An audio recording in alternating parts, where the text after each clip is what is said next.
राज्यात उष्णतेची लाट येणार आहे आणि त्यामुळे कोणकोणत्या जिल्ह्यात तापमानवाढ अपेक्षित आहे सर्व पाहूयात. नमस्कार, मी किरण वाघमोडे. तुम्ही पाहतात हवामान अंदाज आणि बातम्या यूट्यूब चॅनल.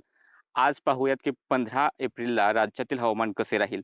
तर आज 14 एप्रिलचं तापमान पाहिलं तर पुणे शिवाजीनगर 39.9 अंश सेल्सिअस, लोहगाव विमानतळ 41.8 अंश सेल्सिअस, जळगाव 42.5, कोल्हापूर 38.9, महाबळेश्वर 34.5, मालेगाव 41.6, नाशिक 39.3, सांगली 41.4, सातारा 40.9, सोलापूर 43.2, मुंबई 34.6, सांताक्रूज 36, त्यानंतर रत्नागिरी 34, पणजी 34, डहाणू 35.8, त्यानंतर छत्रपती संभाजीनगर 41.4, परभणी 42.1 अंश सेल्सिअस, अकोला राज्यात सर्वाधिक 44 अंश सेल्सिअस, अमरावती 43.8, ब्रह्मपूर 41.6, बुलढाणा माफ करा, बुलढाणा 41.6, चंद्रपूर 42.2, गोंदिया 41.1, नागपूर 42.2, वाशिम 42.4, वर्धा 43.5 आणि यवतमाळ 42.6 अंश सेल्सिअस. म्हणजे बऱ्याच ठिकाणी तापमान 40 अंश सेल्सिअसपेक्षा जास्त झाले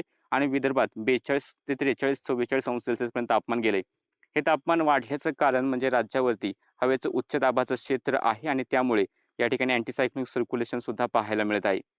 आणि हेच वाढलेलं दाब आहे, त्यामुळे तापमान हे वाढत आहे. कसल्याही प्रकारचं ढगाळ वातावरण राज्यात होत नाही. त्यामुळे तापमान वाढ ही अशी कायम राहण्याचा अंदाज आहे. पावसाचे ढग सध्या राज्यात नाहीत, पण 19-20 नंतर हळू-हळू वातावरणात बदल अपेक्षित आहेत आणि तो सुद्धा बदल सुरुवातीला फक्त जो पश्चिम महाराष्ट्राचा घाटमाथ्याचा भाग आहे या ठिकाणीच दिसेल. आणि त्यानंतर त्याच्या काही पुढच्या हालचाली असतील ते आपण तुम्हाला कळवू. बाकी राज्यात उद्या तर पावसाची शक्यता नाही आणि तापमान जर पाहिलं तर आपण हीट वेव्ह कुठे आहे ते सुद्धा पाहूयात. पण तापमान जर पाहिलं तर जळगाव, बुलढाणा, अकोला, अमरावती, वर्धा, नागपूरचा भाग आहे.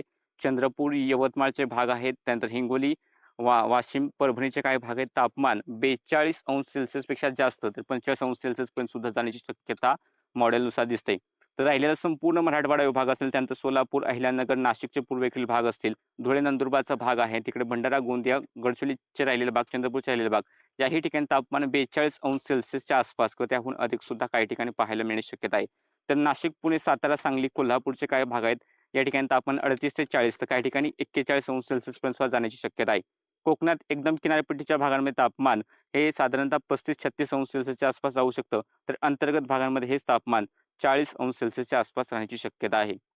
जर आपण इशारे पाहिले तर उद्या 15 तारखेला मुंबई, ठाणे, पालघर, रायगड, रत्नागिरी, सिंधुदुर्ग पासून ते गोव्यापर्यंत उष्ण आणि दमट हवामानाचा इशारा आहे. तर सोलापूर, सांगलीमध्ये उष्णतेच्या लाटेचा इशारा आहे. त्यानंतर 16 तारखेला संपूर्ण कोकण किनारपट्टी मुंबई, ठाणे, पालघर, रायगड, रत्नागिरी, सिंधुदुर्ग, गोवापर्यंत उष्ण आणि दमट हवामानाचा इशारा आहे. तर छत्रपती संभाजीनगर, जालना, परभणी, हिंगोली, अकोला, अमरावती, सोलापूर, सांगली या ठिकाणी उष्ण लाटेचा इशारा आहे.